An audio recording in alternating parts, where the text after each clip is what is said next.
Ben, c'est une histoire qui a fait couler pas mal d'encre au cours des dernières heures, qui a ému aussi beaucoup de gens.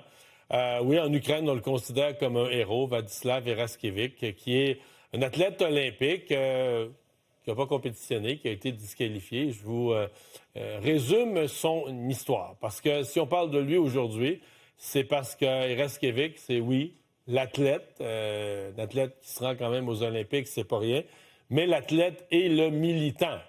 C'est quelqu'un qui a très à cœur. Il faut dire que c'est pas banal ce qu'ont vécu les Ukrainiens, là, d'être attaqués par un pays voisin, de voir les bombes tomber sur son pays, de voir les morts, de voir des portions de territoire arrachées. Alors, dans son cas, lui, ça l'a rendu militant. Quoique, dans le cadre des Olympiques, il a posé un geste avec son casque que lui considère non pas un geste militant ou un geste politique, mais simplement un geste de respect. Mais bon, le fait est qu'il est un militant quand même, et là, il devient un héros. Je vais commencer par vous parler de l'athlète, parce que c'est un gars qui est en skeleton, discipline, là, qu'on connaît moins, en fait, qu'on voit quasiment juste aux Olympiques, sincèrement, mais qui est resté compétitif malgré l'adversité, là. On se comprend qu'en Ukraine, ces dernières années, les moyens ont été très limités pour lui, pour l'entraînement pour lui. Il y a peu de skeletons en Ukraine, donc il doit aller s'entraîner souvent ailleurs. Bon, malgré ça, il s'est retrouvé dans les championnats du monde depuis maintenant plusieurs années. Il réussit toujours à se classer dans le coin du 20e rang. Et c'est sa 3e participation aux Olympiques. Donc, il est vraiment resté un athlète de haut niveau, compétitif, malgré les difficultés de son pays. Bon, si on parle autant de lui, il l'a appelé, il a donné un nom, le casque du souvenir. Les images là, du casque. Vous voyez, sur le casque, on voit des photos.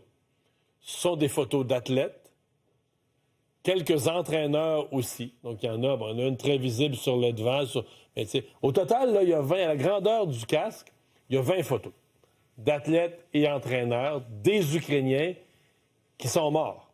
Ce sont 20 personnes. Ça, c'est la scène où il l'a présenté là, aux journalistes. Les 20 qui sont dessus sont décédés par la guerre. Donc, lui dit le casque, il n'y a rien contre la Russie sur le casque, il n'y a pas de drapeau, il n'y a que les images de défunts, de gens qui sont morts à la guerre, des gens à qui il veut rendre hommage.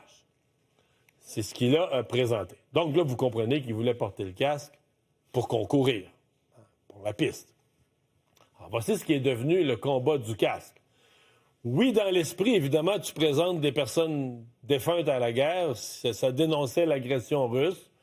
Quoique lui dit, c'est pas son message central, c'est pas son message principal. Il dit son idée, c'est vraiment de rendre hommage, de faire ça comme un hommage aux 20 athlètes et entraîneurs tués dans la guerre. Il a donc été, je vous le disais plus tôt, disqualifié des épreuves. Rien de moins. Donc, il n'a pas participé, ça se passait hier. Il n'a pas pu descendre dans la piste. Décision du CIO.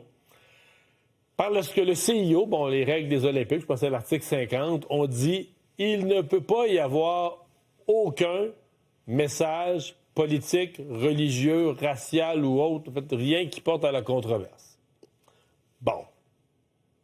Vous voyez la ligne mince. On rend hommage à des défunts, des personnes mortes, mais mortes dans une guerre où, évidemment, il y a un belligérant qui est un autre pays. Le CIO, vous pouvez être d'accord ou pas, je veux dire, le monde est divisé en deux ce matin là-dessus. Le CIO prétend, on ne peut pas faire aucun compromis là-dessus. Aucun compromis est possible parce que si on commence ça n'aura pas de fin, là. Parce qu'il parle de plus de 100 conflits sur Terre, pas des pays en guerre, mais des petits conflits régionaux ou des peuples dans un pays qui considèrent qu'ils sont maltraités, des peuples minoritaires qui sont maltraités par le pays, là, des tensions et des conflits. Alors, si on commence à laisser sur les équipements ou sur les casques des gens transporter des messages, ça va tout détruire l'esprit olympique. Ça va devenir une compétition de symboles religieux, politiques et autres. Donc, on dit, du côté du CIO, aucun compromis n'est possible là-dessus.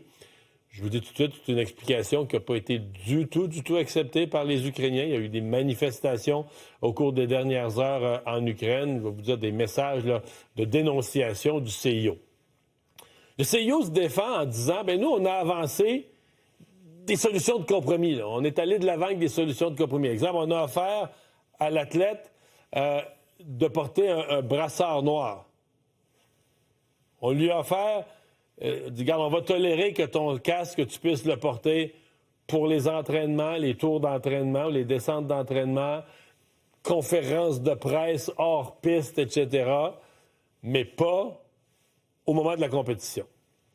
Il a refusé. L'athlète voulait pas ça, voulait pas faire ses compromis. Raskiewicz tenait vraiment au symbole de porter son casque pour le moment, comme le moment sacré là, de la compétition elle-même, de telle sorte que son refus, son obstination a fait qu'il a été disqualifié, donc n'a pas pu prendre part à la compétition.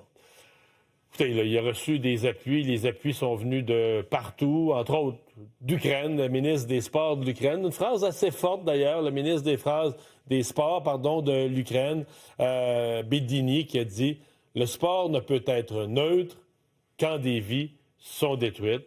Reçu des appuis, donc, de politiciens ukrainiens. Volodymyr Zelensky en fait partie, vous vous en doutez, d'athlètes ukrainiens, fortement les appuis d'athlètes ukrainiens, mais aussi des athlètes d'ailleurs, des athlètes d'autres pays qui ont été solidaires de son geste. Sur les réseaux sociaux, évidemment, des messages du monde entier qui supportaient là, sa démarche, qui supportaient le symbole qu'il a représenté.